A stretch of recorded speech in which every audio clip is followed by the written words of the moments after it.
Hello team pala desisyon. Sa wakas, nakapag-day off naman ulit tayo mga best. Sa nakikita nyo, ito yung divisoria ng mga Asian. Charot. Ano man ito si Kuya man? Kung di man ako ka-video dito, man siya sinunod man. On the way nga ako pupunta sa dermatologist. Opak, tingnan yung itsura ko mga best. Alam ko mapa-warts removal ko, pero ang outfit ko do autopsy ako yahaw. Feel na feel mo pa ha, humanda kagid karon ko ikaw na. Man, sonog ka man, gangisi ka pa to ha. At kahit nga ang sabi ng dermatologist ay bawal magbasa, magpawis. So ito nga, sumama pa talaga ako sa trip. Ang trip nga ito ay kayaking. So syempre, tubig doon. Kala mo ha, papatunayan ko talaga sa dermatologist ko na mali ang advice niya sa akin. Kala mo ha. 3:30 nga, kaninang umaga ay nagsiren pero walang makakapigil. Lalayas talaga kami. Napakadilim pa nga sa labas. At iidlip muna kami guys kasi mga antok pa talaga kami. Pag-pray nyo kami kasi pakapagising namin, nasa Iran na kami ba? Pagising ko mataas na talaga ang araw. Linchok man ito kanami, man tani mag-video. Ang yabok man niya sa bintana ni Kuya. Oy, hindi man ang maglinis. Oy, pasensyahin nyo na boron-boron ining video. Kahimahig ko ang labas ng salamin. Sa kadipota, nervyos pa kami kay, may naggalupad-lupad. Alam nyo ba guys, yan yung sinakyan ng Hamas nung pumasok dito sila sa Israel. Kaya nervyos talaga kami. Hindi pala yan, iba pala. God, ikaw na bahala sa amin kung ano man yan.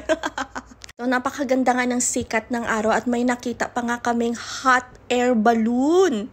Ay, ang ganda. Ay, Diyos ko, ayaw kong sumakay dyan, guys. Baka mamaya pagsakay namin, lumanding pa yan sa Iran, Iraq o Syria. Ay, Diyos ko. Katapusan mo na.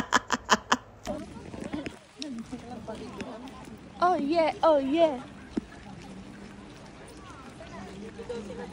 Kita mo? Di na ng shades nyo dalawa. Ha? Ha? Sugod mga ilongga! Di na sila.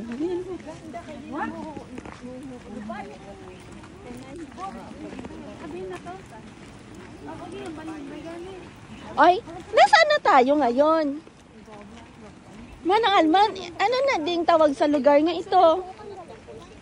Ayan, naririnig ko.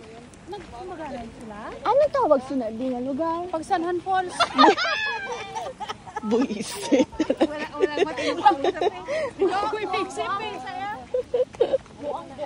Ano nga tawag? Pagsanhan Falls, Ate Agnes. Ano to? Sierra Madre. Sierra Madre.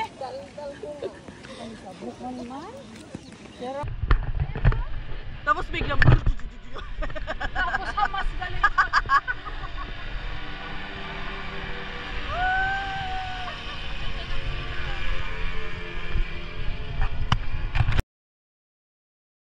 kahit nga ganyan lang siya kaliit, pero napakalinis niya in fairness. Ang sarap nga sana maligo dito pero hindi na nga kami naligo kasi nga short lang yung time namin dito. Hindi naman ito sobrang lalim guys, tsaka hindi naman siya delikado kasi maliit lang naman siya. Tsaka yung agos niya is normal lang. So picture lang nga, kanaw-kanaw ng tubig. Ma-amaze ka nga, kita nyo naman itong dinadaanan namin, bundok pero tingnan mo, may falls na maliit. Si ate nga hindi talaga siya nakapagpigil. Gusto niya talaga mag-uncortis.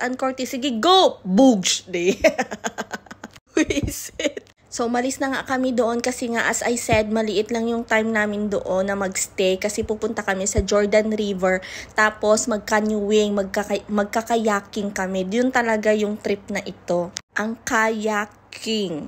Magbugsay-bugsay ba kami sa Jordan River? Magbugsay-bugsay ba? Ganon. See you to the next vlog at Jordan River. Bye!